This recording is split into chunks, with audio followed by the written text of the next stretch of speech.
अच्छा।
आइए आज का करंट अफेयर चालू करते हैं।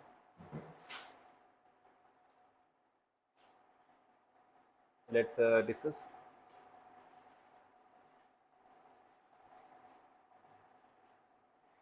अगेन जिस टॉपिक को हम काफ़ी बार डिस्कस कर चुके हैं वही पहला टॉपिक आज का है, यूनिफॉर्म सिविल कोड। और आपसे मैंने कहा था यूनिफॉर्म सिविल कोड का मतलब ये है कि जो फैमिली रूल्स हैं या लॉज हैं वो सबके लिए सेम हो।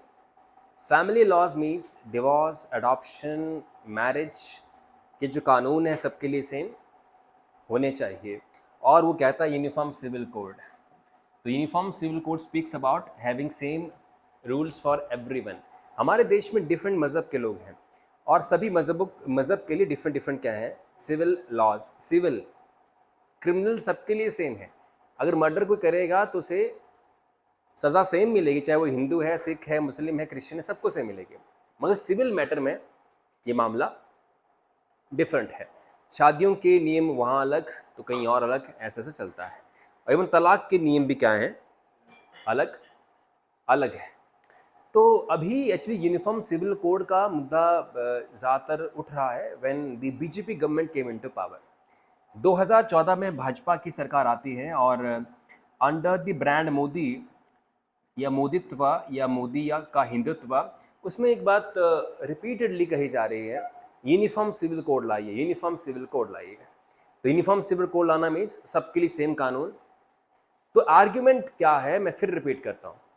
आर्ग्यूमेंट ये है कि शादी के कानून सबके लिए क्या हो, बराबर हो, सेम हो।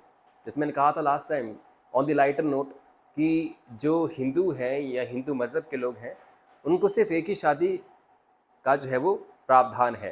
Means they can have only one wife और one husband at a time. मगर दूसरे अगर मुस्लिम्स में देखें तो वहाँ 4 शादियों का की परमिशन दे रखी है। तो ये आर्ग्यूमेंट दी जाती है कि 4 शादियों की परमिशन उनको हदीद में कुरान में दी हुई, तो आप ये ख़त्म करो, सबके लिए सेम कानून रखो। और फिर मैंने ये ब्रैकेट में कहा था कि ऐसा नहीं है कि सभी मुस्लिम्स 4 शादियां कर रहे हैं, क्योंकि मैंने कहा कि हमारे देश में जो डेटा कहता है वो डेटा कहता है कि इवन मुस्लिम्स में भी नंबर ऑफ बॉयज़ गर्ल्स से ज़्यादा हैं। मैंने कहा था कि 973 के आसपास। हाँ जी, जी।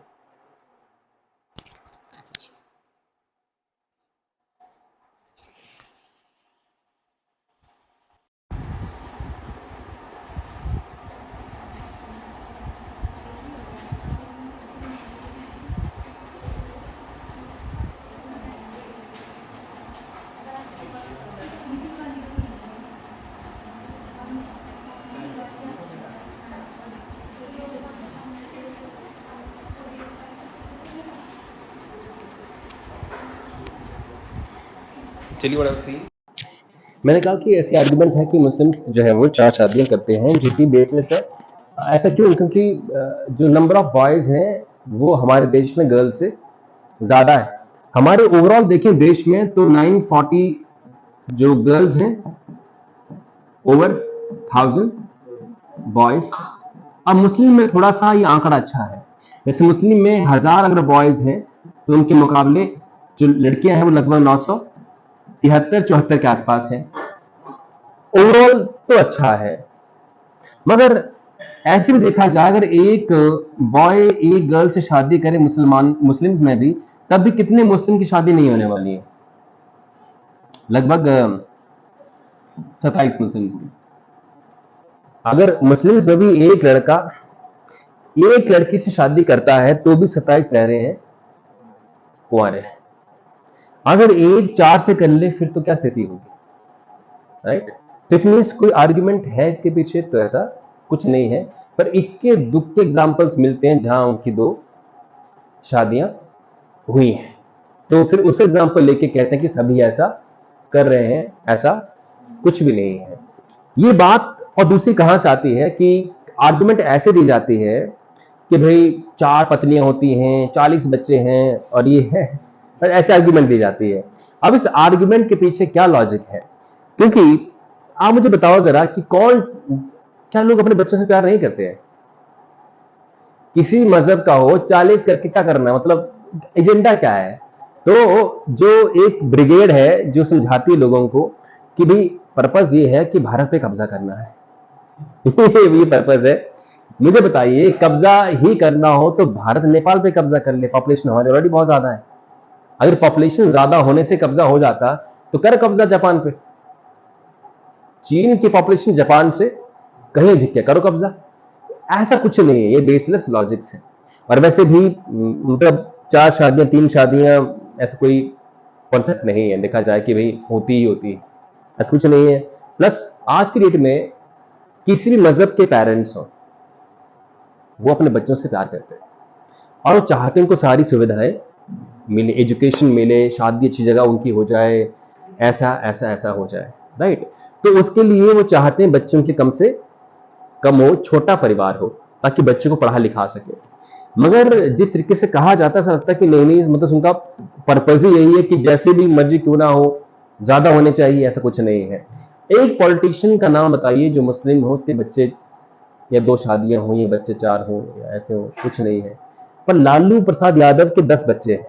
और एक दिन लालू से पूछा गया कि भाई आपके बेटे के नाम बताओ, भूल गया था वो कि एक मतलब कौन से असला करने हैं। इट मीन्स कि अगर आप लोगों को देखोगे, स्पेशली पॉलिटिशियन को, तो लालू हिंदू हैं जबकि उनके बच्चे जो हैं वो 10 बच्चे उनके हैं। तो ये क्या शो करता है? ये सिंपली ये शो करता है कि जो पॉपुलेशन कम होना या ज्यादा होना उसकी एजुकेशन पर निर्भर करता है। यदि फैमिली एजुकेटेड है, उनके बच्चे जो हैं वो कम होंगे।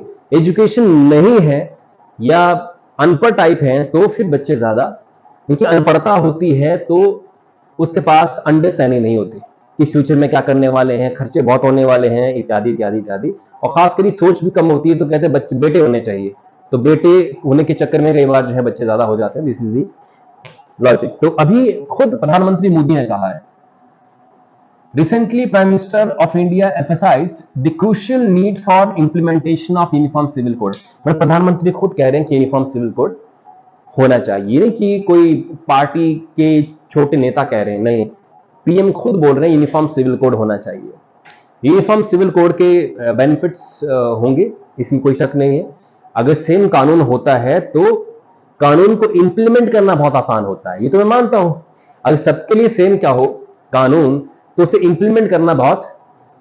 एग्जाम्पल लेता हूं, जैसे मान लो कहा जाए कि जैसे किसी कॉलेज में लाइब्रेरी है और फर्स्ट ईयर के बच्चों के लिए 200 रुपए फीस है, सेकंड ईयर वालों के लिए 600 रुपए फीस है, और थर्ड ईयर वालों के लिए 800 रुपए फीस है। तो इसको कॉम्प्लेक्स नहीं मैनेज करना कि पूछना पड़ेगा कौन सी तू क्लास का है, ला अपना वेरीफाई कर, पहले उसकी फर्स्ट ईयर का है कि सेकंड ईयर का है, वेरीफाई करना उनके डॉक्यूमेंट्स और फिर उनसे फीस लेना। इररिस्पेक्टिव ऑफ दैट, अगर ऐसा हो कि सबके लिए सेम है, जो भी आए तो 600 रुपए है, तो क्या होगा, इससे काम करना आसान होगा। तो इसलिए वर्किंग विल बी इजी, मगर इसको करना फिलहाल बहुत मुश्किल है। इवन हिंदू में भी जो ट्राइबल लोग हैं, हिंदू में भी जो लोग ट्राइबल हैं, उनके कस्टम्स, उनके विश्वास बहुत, शादी के तरीके बहुत अलग हैं, तलाक के तरीके बहुत अलग हैं, वहां पे भी ऐसा है। और ट्राइबल को भी एक्सेप्शंस दी गई हैं हमारे कानून में भी, वो हम बात करेंगे। तो यूनिफॉर्म सिविल कोड किस बारे में होता है जी? अबाउट शादी, तलाक, inheritance and adoption, divorce, inheritance and adoption.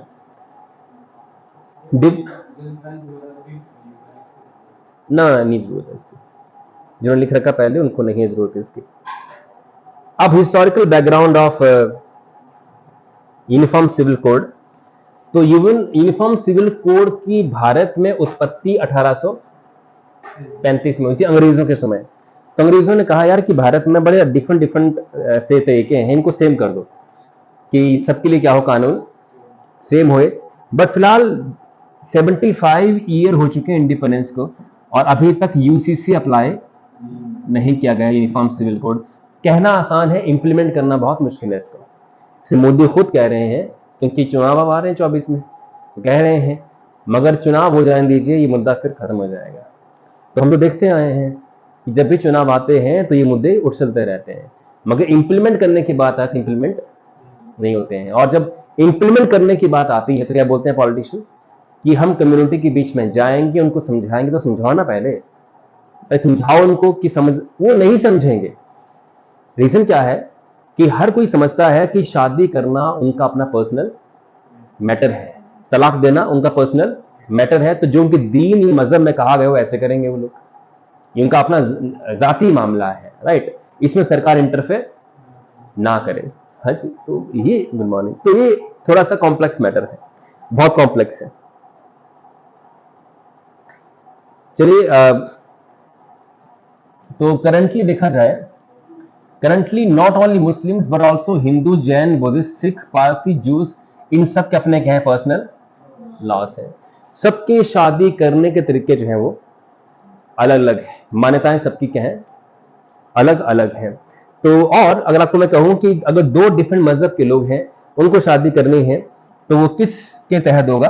Special marriage act, एक कानून है स्पेशल मैरिज एक्ट। अगर दो डिफरेंट मजहब के लोग हैं, मैंने हिंदू या मुस्लिम्स हैं, उनको शादी करनी है तो किस कानून के तहत होगी? Hindu marriage act. क्योंकि हिंदू के लिए कानून डिफरेंट है और मुस्लिम के लिए कानून, ये शादी वाला मैटर है ना, तो उसका कानून डिफरेंट होता है। अच्छा, हिंदुओं में शादी कैसे होती है? हाँ जी, शादियों की रजिस्ट्रेशन तो पंचायत में करवानी ही पड़ती है, वेदर यू आर हिंदू, मुस्लिम, सिख और ईसाई, व्हाटसोएवर, ताकि आपका नाम वहां चढ़ेगा, राशन कार्ड पे राशन आपको मिलेगा, तो वो तो करना ही पड़ता है, वो तो होता ही होता है। मगर शादी करवाई कैसे जाती है इन हिंदुइज्म? पंडित मंत्रोच्चारण करता है, राइट, और फिर अग्नि के पीछे ये तरीका प्रोसेस है इसका, तो शादी मुकम्मल या कंप्लीट मानी जाती है।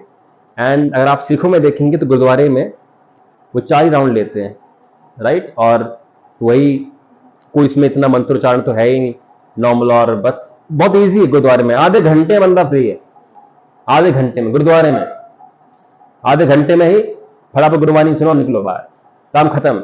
मगर Hinduism it takes around 2 days minimum to complete the all process. बहरहाल अगर हम मुस्लिम्स में देखें तो वहां क्या प्रोसीजर है, तो मुस्लिम में एक होता है काजी, जो कंडीशंस पढ़ता है, वो लॉ ऑफिसर है मजहब में। उसके पास एक डॉक्यूमेंट होता है, वहां वो रिकॉर्ड मेंटेन करते हैं, और रिकॉर्ड में ये मेंटेन होता है कि आपकी शादी इनसे हो रही है, और उनको पूछते हैं कि आप इस पे राजी हैं कि नहीं है। और इवन जैसे लड़की की अगर जैसे लड़की वाले अगर हैं तो उन दोनों को पर्दे के पीछे रखते हैं, पर्दे के पीछे रखते हैं ताकि दबाव उस पर कोई, तो ऐसा तो दबाव तो नहीं कहीं कि दबाव में आके बना रहे हैं इनको, कोई फोर्स तो नहीं कर रहा है इनके ऊपर, तो ऐसा देखा जाता है और क्रॉस चेक किया जाता है। इसका फिर मेहर मैंने एक तरह की एलिमनी डिसाइड होती है कि कितना पैसा आप दोगे अगर आपने तलाक ली, कॉन्ट्रैक्ट है ना मुस्लिम्स में। तो इन मुस्लिम शादी is a contract, in Hinduism शादी इज अ जन्म जन्म का संबंध, राइट, कि 7 जन्म में भी, चलो जो भी है तो उसमें है तो कॉन्ट्रैक्ट है।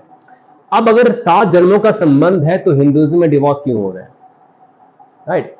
कुछ नहीं है 7 जन्म का संबंध, उसके बाद ऊपर क्या होता है नोबडी नोज दैट, मगर बिलीफ तो है ना लोगों के, बिलीफ तो है कि ऐसा नहीं है। पर आपको बता दूं, अगर महिलाओं के पास जॉब हो, नौकरी हो, एम्पावर्ड हो तो तलाक बहुत ज्यादा होगी। हिंदुइज्म में तलाक क्यों नहीं हो रहे थे? क्योंकि महिलाओं को पढ़ाते ही नहीं थे। सेम गोस फॉर मुस्लिम्स, पढ़ाते ही नहीं थे। अब अनपढ़ महिला कहां जाए वो छोड़ के उसको? मगर अगर महिला के पास जॉब है और उसको कोई, मतलब कई बार डोमेस्टिक वायलेंस होते हैं, मार पिटाई होती है, तंग कर देते हैं घर वाले, इन लॉज कई बार अननेसेसरी तंग करते हैं, दबाव बनाते हैं कि हमारे थोड़ा प्रेशर में रहे, और उसके पास कोई अपॉर्चुनिटी हो तो निकलना वो चाहेगी, और ऐसा है तो दिस इज डिवोर्स। अब हिंदुइज्म में तलाक शब्द किससे, अरबी से आया है तलाक, और डिवोर्स तो अंग्रेजी शब्द है। तो हिंदुइज्म में कोई शब्द ही ऐसा नहीं जो तलाक के बारे में कहता, कोई शब्द ही नहीं है। क्यों? क्योंकि नियम कहता है कि एक बार शादी हो गई तो वो चीज है। खैर उसमें क्या कहें, अभी छोड़िए, डिस्कस करते हैं इंडिया और जापान की maritime exercise. What is maritime? What is maritime माने समुद्री एक्सरसाइज मीन्स एक तरह की अभ्यास, तो समुद्री अभ्यास कह लीजिए आप। जापान या जापान इंडिया मैरीटाइम एक्सरसाइज, इसे जीमैक्स 23 कहा जा रहा है। तो एग्जाम में क्वेश्चन क्या आ सकता है कि हाल ही में न्यूज में जीमैक्स 23 चर्चा में रहा। जीमैक्स 23, तो जीमैक्स 23 चीज क्या है? तो ये है the India Japan maritime exercise, माने हमारी देश की नेवी और कोस्टल गार्ड इसमें पार्टिसिपेट करेंगे। अभ्यास जानते हैं क्या होता है? दोनों देश की जो डिफेंस फोर्सेस होती हैं वो एक दूसरे का स्किल शेयर करती हैं ताकि उन दोनों की एबिलिटीज को शेयर करके अपने आप को आगे लेके जाया जा सके। Is it true not? भाई जापान की अगर नेवी आती है, हमारी नेवी साथ में प्रैक्टिस कर रही है, तो उससे क्या बेनिफिट होता है? क्या बेनिफिट होता है? दोनों की स्किल्स, दोनों की ट्रेनिंग साझा होती है आपस में, और ऐसे आप आगे बढ़ सकते हैं, सीखने को मिलती नई बातें। तो अभी इसका कौन सा एडिशन हुआ है? 7th एडिशन 2023 में इसका 7वां चरण हुआ है, 7th एडिशन हुआ है इसके अंदर। और नेक्स्ट पॉइंट क्या है, इसे होस्ट किसने किया है? होस्ट इंडियन नेवी ने किया है, और कहां हो रही है? विशाखापट्टनम में। तो इंडियन नेवी ने इसको होस्ट किया है और ये हो रही है विशाखापट्टनम में। विशाखापट्टनम में ये हो रही है। नेक्स्ट हम बात करें तो इंडिया जापान की जो मैरीटाइम एक्सरसाइज 2023 है, इसकी बिगिनिंग कब हुई? 2012 में।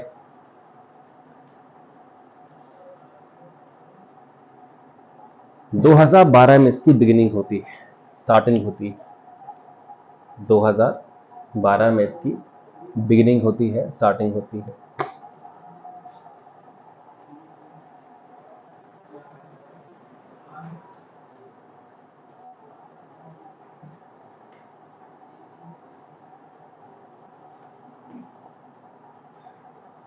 आगे जो आप बात लिखेंगे वो ये कि इंडिया और जापान के बीच में और कौन कौन सी एक्सरसाइज हो रही है। Malabar exercise, India, Japan with United States and Australia participated in the naval war gaming exercise named Malabar. ये भी एग्जाम में आ सकता है कि जो मालाबार एक्सरसाइज या अभ्यास हाल ही में हुआ है वो कौन कौन से देशों के बीच में हुआ? 4 देश हैं, India, Japan, Australia and America या यूएसए। और ये एक ग्रुप है जिसका नाम है क्वाड, QUAD। ये 4 जो देश हैं क्वाड, एक ग्रुप ऑफ कंट्रीज है, 4 देशों का समूह है क्वाड, जो जापान, इंडिया, US और ऑस्ट्रेलिया है। शिन्यू मैत्री ये एयरफोर्स का है, इंडिया और जापान की। और धर्म गार्जियन जो है मिलिट्री एक्सरसाइज है, मैंने आर्मी की। तो इंडिया और जापान के बीच में हो रही एक जिमेक्स जो नेवी के बीच में है, और शिन्यू मैत्री एयरफोर्स, दोनों के एयरफोर्स के बीच में एक्सरसाइज है। और ये आर्मी मैंने मिलिट्री के बीच में है धर्म गार्जियन। याद रखिए, एक एग्जाम पक्का में, एक क्वेश्चन पक्का एग्जाम में आता है अबाउट एक्सरसाइजेस जो हाल ही में हो रही होती हैं, और मुझे इन पे डाउट है कि इन तीनों में से एक आ सकता है। जिमेक्स नहीं आएगा तो ये आ सकता है, नहीं तो ये आ सकता है, नहीं आ सकता। It's very good.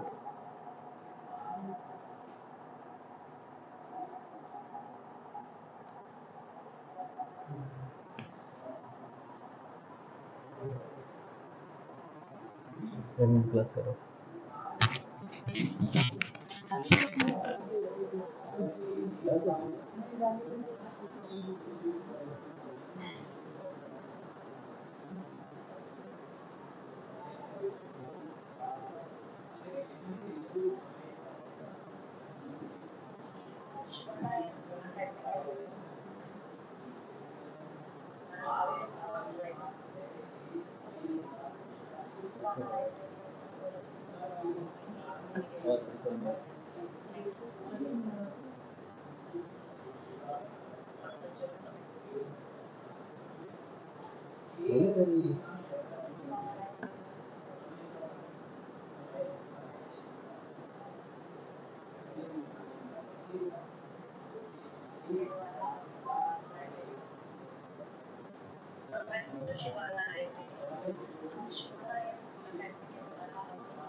हो गया जी, हो गया ना। Now world investment report, very very important. World investment report 2023। World investment report को एग्जाम में कई बार पूछा गया है कि कौन रिलीज करता है। तो वर्ल्ड इन्वेस्टमेंट रिपोर्ट को रिलीज करता है कौन? ये लाइन बहुत महत्वपूर्ण है जी। United Nation Conference on Trade and Development, इसे मत भूलना। इतनी बार एग्जाम में आ चुका है कि मैं तो इसे हाइलाइटर से इतना हरा कर देता कि एग्जाम में इसको लिख के आता। नहीं, सीरियसली आपको बहुत डेडिकेशन रखनी पड़ेगी to rise in your life, right. तो इसको प्रॉपर तरीके से अंडरलाइन करना। इसे पब्लिश किया गया है United Nation Conference on Trade and development, UNCTAD, world investment report. ये रिपोर्ट बताती है कि कौन से देश में इन्वेस्टमेंट करना कितना सही है। मान लो मैं बहुत बड़ा बिजनेसमैन हूं, बहुत बड़ा, और मेरे पास बिलियंस ऑफ डॉलर्स है, तो मुझे अगर किसी देश में निवेश करना है तो मैं कौन सी रिपोर्ट चेक करूंगा? World investment report. तो जो कंट्री टॉप 10 में होगी मैं वहां इन्वेस्ट करना चाहूंगा। विच मीन जिन देशों में इन्वेस्टमेंट आपकी सेफ है ना, उस देश का रैंक ऊपर आता है। जैसे एग्जांपल दो आपको मैं, तो न्यूजीलैंड, अमेरिका, ब्रिटेन, ये वो कंट्रीज हैं जहां की सरकार हमेशा खड़ी रहती विद बिजनेसमैन। यदि आप अपना पैसा लगाते हो न्यूजीलैंड में, स्विट्जरलैंड में, ब्रिटेन में, अमेरिका में इन्वेस्टमेंट करते हो, तो वो लोग आपकी रेड कारपेट से वेलकम करते हैं। उन कंट्रीज को देखो और समझो जरा, उन देश में जो भी व्यक्ति अपनी पूंजी लगाता है, मीन्स हु इज बिजनेसमैन, तो उनकी बहुत इज्जत की जाती है, उनको एज अ जॉब क्रिएटर देखा जाता है, प्रॉब्लम का सोल्यूशन उनको देखा जाता है। इसलिए उन देशों में कोई दिक्कत ना हो बिजनेसमैन को, इसलिए लगातार मीटिंग उनके साथ होती रहती हैं। पर आप इंडिया में देखें तो यहाँ की गवर्नमेंट और यहाँ की bureaucracy is like against the business communities, right. Harassment बहुत ज्यादा है। तो इंडिया का रैंक अच्छा फिर क्यों? ये जरूर है कि हमने पिछले 20-30 साल में इंप्रूवमेंट की है, पर 1991 से पहले का जो साल थे ना, उसमें बुरे हाल थे। उसमें सरकार के द्वारा बनाए हुए income tax commissioners, income tax inspector, right, और जो दूसरे एक्साइज वाले, कस्टम वाले इंस्पेक्टर्स, ये लोग लगातार इंडस्ट्रीज में रेड किया करते थे बिना मतलब के। सर मान लो काम कर रहे हैं आप इंडस्ट्रीज में और रेड आ गई इनकम टैक्स कमिश्नर की बिना मतलब के, बिना मतलब के। तो अगर आप बिजनेसमैन को ऐसे ही डराते रहोगे, बीच में जाकर ये कागज नहीं है, फला कागज नहीं, जैसे मान लो मैं यहां बैठा हूं और सडनली मान लो कोई इनकम टैक्स से आया और कहे कि अपने डॉक्यूमेंट चेक करा, और हर हफ्ते आए, तो इसमें क्या हो रही है हमारी हैरेसमेंट ना, अपना काम नहीं कर पाएंगे प्रॉपर तरीके से। तो ये जरूर है कि टैक्स भरना चाहिए, पर उस इरादे से वो आते हैं कि उनको कुछ मिल जाए, तो ऐसे धमका के बात करते हैं। आपने मूवीज देखी है बॉलीवुड में, तो कई बार उसमें जिस तरह से वो आते हैं और धमकाते हैं और डरा देते हैं कि फलना कागज नहीं है, तुम्हारी दुकान सील कर देंगे। अब वो दुकानदार 8वीं पास है, 10वीं पास, उसे नहीं नॉलेज है कि ये क्या बातें बोल रहे हैं, किस कागज के बारे में, तो मान लेता है कि मेरे पास कोई फलना कागज नहीं है, तो मेरी अब गलती है, तो इसलिए निपटाओ इनको। This is the problem in India. बाकी देशों में जो बिजनेसमैन है, they are highly literate and educated. Elon Musk बहुत पढ़ लिखा आदमी है, तो इंडिया में भी अब नए नए जो लोग आ रहे हैं, दे आर, जो स्टार्टअप कर रहे हैं, दे आर लिटरेट। आपने शार्क टैंक शो देखा है तो आप पाएंगे जो शार्क्स हैं या जो भी बिजनेसमैन आजकल हैं, वो पढ़ लिखे बैकग्राउंड से, कोई एमबीए, कोई बीटेक, कोई एमबीबीएस करके बैठा हुआ है। अब नॉर्मल कोई 8वीं 6वीं पास लोग नहीं आ रहे हैं बिजनेस करने के लिए। Is it true not? अब वो नहीं डरेंगे इनसे, जो ब्यूरोक्रेसी है। तो अपने आप रिफॉर्म तो हो रहे हैं, पर देखते हैं फिलहाल की सिचुएशन क्या है। इसका ऑब्जेक्टिव क्या है जी इस रिपोर्ट का? It focuses on trend in foreign direct investment world wide. जिस देश के अंदर एफडीआई जाएगी उसका रैंक तो ज्यादा होगा ना, ऑब्वियस सी बात है। What is FDI? Means foreign direct investment. इसे आप विदेशी निवेश कह सकते हैं, विदेशी निवेश, foreign investment, foreign direct investment. तो किसी भी देश में बाहर के जो कंपनीज होती हैं, जब पैसा लगाती हैं, that is called FDI. For example Microsoft, Facebook या टेस्ला, ये अगर हमारे देश में पूंजी लेके आते हैं, दैट इज कॉल्ड एफडीआई, और हमें उससे काफी फायदा पहुंचता है। बहरहाल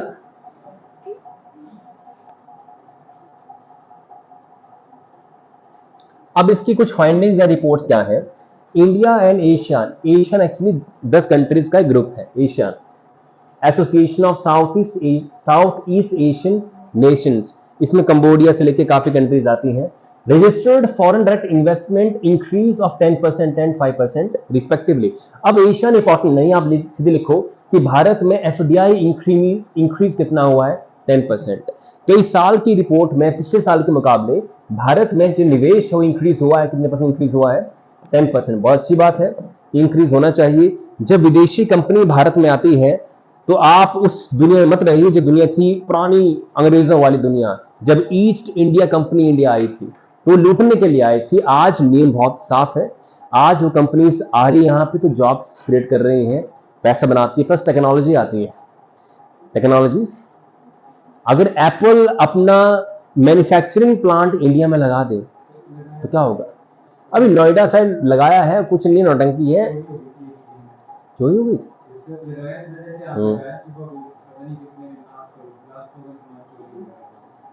चोरी तो कैसे हो गया? कई बार छोटी मोटी घटना हो सकती है, इसे भारत बदनाम नहीं हो सकता, क्योंकि चोरी होना तो आपकी सिक्योरिटी का अंत है। मान लो हम भी यहाँ रहते हैं, हमारी तो चोरियां नहीं होती, राइट। आप लोग भी रहते हो देश में, चोरियां कहाँ होती है? ये जरूर है कि यूपी या बिहार के अंदर अनएम्प्लॉयमेंट है, तो थोड़ा बहुत रिस्क तो है वहां पे कि चोरी हो सकती है, मगर ये नहीं कि पूरा देश ही ऐसा है। किसी ने, मेरे दोस्त ने जोक सुनाया था, उसने कहा कि एक फॉरेनर होता है जो भारत में निवेश करने आ रहा होता है और वो भ्रमण करना चाहता है पहले भारत का, भारत है कैसा कैसा। तो वो हेलीकॉप्टर में होता कहते हैं और कहते बॉम्बे में टहल रहा होता है हेलीकॉप्टर पे, तो जैसे वो हाथ बाहर निकालता है तो वो कहता है कि बॉम्बे आ गया है, ऐसे मजाक में है कि बॉम्बे आ गया। तो वो कहता है सर कैसे? वो कहता है कि यहाँ की इमारतें इतनी ऊंची हैं कि मेरे हाथ उनसे इतने ऊपर भी टच हो रहे हैं, तो ये बॉम्बे है। उसने बॉम्बे पहचान लिया। फिर कहते हैं कि वो ऊपर को JNK की तरफ आ गए, जम्मू कश्मीर हिमाचल की ओर। तो कहता है कि यार हम JNK में आ चुके हैं। तो कहता है कैसे? कि यार हाथ निकाला तो ठंडी हवाएं आ गई हैं, तो ये JNK होगा पक्का। फिर कहते हैं कि यहां से हटते हो सेंट्रल इंडिया बिहार में आता है, और वो कहता है कि ये बिहार है। तो कहा सर बिहार कैसे आपने अंदाजा लगाया? कहता मैंने हाथ निकाला बाहर, मेरे हाथ में घड़ी थी, अब नहीं है। तो उन्होंने इसे इस तरीके से कहा। अब यूपी और बिहार में ये जरूर है कि वहां पर अनएम्प्लॉयमेंट है, तो वहां के लिए चोरियां करते हैं, धमकाते हैं और फिरौती मांगते हैं, ये तो है ही है। पर इतनी दुख की घटनाओं के ऊपर हम नहीं बोल सकते हैं कि इंडिया में बुरे हाल है, यहाँ इन्वेस्टमेंट करना बहुत मुश्किल है, ऐसा नहीं है। तो मैंने सुना नहीं, ऐसा मेरे नॉलेज में नहीं है। पर चोरी हो भी सकती है, कोई बड़ी बात तो है नहीं यूपी में या बिहार में ऐसी घटना हो जाए। पर देखो प्रॉब्लम क्या है ना, इंडिया में कोई विदेशी कंपनी आए तो उसे दो कंडीशंस बनाना होता है। एक, वहां की लेबर चीप हो, सस्ता काम, सस्ते में काम करते, जो इंडिया की लेबर तो है ही है, हम इंडियन वैसे भी चीप ही तो हैं सीरियसली, नेचर वाइज भी और भाव भी हमारे काफी कम है। अमेरिका में आप देखें तो बहुत पैसा मांगते हो काम करने का, पर यहां पे इतनी अनएम्प्लॉयमेंट है कि हम बहुत कम पैसे में भी काम करना चालू कर देते हैं, बट स्किल नहीं है। काम करने को तैयार हैं पर स्किल की बहुत कमी है। दैट इज वाई वो कंपनीज को लोग तो चाहिए, पर चाहिए स्किल्ड लोग। तो भारत में स्किल्ड लोग थोड़े से कम है, टेक्निकलिटीज में वो थोड़े से कम है, इसलिए कहा जाते हैं ताइवान और चाइना में मैन्युफैक्चरिंग करने के लिए इलेक्ट्रॉनिक। मैंने कल कहा था कि 70% फोन्स कहाँ बनते हैं? ताइवान के अंदर। तो वहां की पब्लिक ऐसी है, स्किलफुल, स्किल्ड पब्लिक है। तो भारत की पब्लिक क्या है? अनस्किल्ड, माने अनएम्प्लॉयड तो है पर स्किल ही नहीं है, टैलेंट ही नहीं है, वो समस्या है। बल चाइना में नंबर 2 पे एफडीआई आती है, सबसे ज्यादा आती है यूएस में एफडीआई, और चाइना में नंबर 2 पे आती है, और मात्र वहां कितना इंक्रीज है? सिर्फ 5% का। और इंडिया में कितना इंक्रीज है? 10% का। तो बहरहाल ये बात यहाँ से हमने डिस्कस की है, और कुछ खास इसमें नहीं है, बस आपने जानना है United Nation conference of trade and development UNCPAD ने ये रिपोर्ट तैयार की है। वो बनाई कब गई थी? 1964 में। आप इसे ये पॉइंट लिखेंगे, आप लिखेंगे ये पॉइंट भी। यूनाइटेड नेशन जनरल असेंबली के द्वारा ये स्टैब्लिश की गई थी। इसका सेक्रेटेरिएट, इसका हेडक्वार्टर जो है वो जेनेवा स्विट्जरलैंड में है। अब ये लाइन भी मैं काफी हरा कर देता है या पीला कर देता है इसको, क्योंकि ये भी कई बार एग्जाम में पूछी गई है कि जो UNCTAD है, means United Nation Conference on Trade and development, इसका हेडक्वार्टर है कहाँ पे? जेनेवा, जो कि राजधानी है स्विट्जरलैंड की, यहाँ जैसे है। और इसके मेंबर कितने हैं? 195। जितने यूनाइटेड नेशन के मेंबर हैं, संयुक्त राष्ट्र के मेंबर हैं, उतने ही मेंबर इसके भी हैं, क्योंकि है तो उसी का हिस्सा ना एक तरह से, तो बराबर तरह के मेंबर्स हैं। जल्दी नोट करें आप प्लीज। सर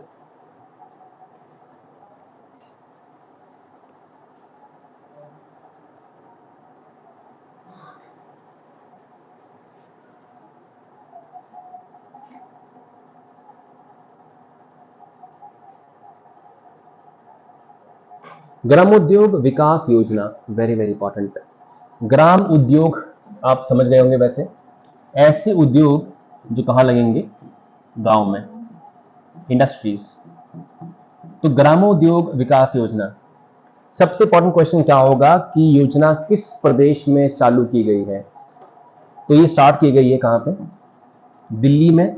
और दिल्ली के जो हेड हैं उपराज्यपाल, मींस लेफ्टिनेंट गवर्नर, उन्होंने इसको अनाउंस किया है। और इस योजना के तहत क्या डिस्ट्रीब्यूट किया गया है? इस योजना के तहत क्या डिस्ट्रीब्यूट किया गया है? तो उत्तर है हनी बीज के बॉक्सेस और उसकी टूल किट 130 बेनिफिशियरी को दिए गए हैं। आप में से कोई है जो हनी बीज की इसमें किट ले रखी है, बॉक्स में रखे हैं पालने के लिए, मधुमक्खी पालन करते हैं? अगर आप जो ये डिस्ट्रिक्ट, आई थिंक कोई आता है, ऑफिस है कोई, हाँ जी, रोजगार ऑफिस है, कौन सा है? ये तो अनएम्प्लॉयमेंट ऑफिस है जो बालू में है, तो ऊपर चंबा में है, मुझे उसका नाम याद नहीं आ रहा है। वहां पे अगर आप जाएं तो मालूम चलता है कि सरकार की योजनाएं क्या क्या है आम जनता के लिए। और इवन हिमाचल सरकार ने भी हनी बीज बॉक्सेस को देने की योजना बना रखी हुई है। तो इससे बेनिफिट क्या होगा कि आपने ये घर में लगा रखने हैं, मधुमक्खियां आएंगी और शहद बनाएंगी। शहद 1 किलो कितने का आता है? शहद, हनी, लगभग 600-500 रुपये आते हैं, 500 रुपये के आसपास, 600 रुपये के आसपास। तो 500-600 रुपये बनेंगे। अगर आपने वही अगर देसी घी तैयार करना है 1 किलो, तो उसमें काफ़ी मेहनत उसमें है। और इसमें क्या मेहनत है? कुछ नहीं है। मधुमक्खियां खुद काम कर रही हैं आपके लिए, कुछ काम नहीं करना है, बस आपको वहां वो लगा देना है अपने यहाँ पे, और फिर मधुमक्खियां वो करती रहेंगी। तो कई बच्चे हैं जो यूपी में, बिहार में, मध्य प्रदेश में ये काम कर रहे हैं। और इससे कैसे आप काम पे चले गए, दिन के आप जॉब पे हैं और मधुमक्खियां काम पे लगी हुई हैं, महीने बाद आपने वहां से निकाल लिया, राइट। तो और जो मधुमक्खियां होती हैं काटती नहीं है, ये जो मधुमक्खियां होती हैं ना, हनी बीज काटती नहीं है। तो लोगों में डर है ऐसे कि अगर उस घर में रखेंगे तो वो काटेंगी लोगों को, ये हो जाएगा, माहौल खराब हो जाएगा। ऐसा कुछ नहीं है, ये मधुमक्खियां काटती बिल्कुल नहीं है। काटने वाली जो मधुमक्खियां हैं वो मधुमक्खियां होती नहीं, वो कुछ और ही होता है वो जो काट जाता है, राइट। तो हनी बीज कभी नहीं काटती, कभी नहीं काटते हनी बीज।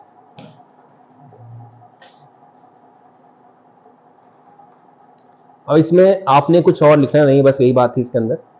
और इसको, इस योजना को किसने स्पॉन्सर किया है, ये इंपॉर्टेंट बात है। इस योजना को स्पॉन्सर जानते हैं? स्पॉन्सर मींस प्रमोट करना। तो स्पॉन्सर किया इसको khadi and village industries commission ने, KVIC।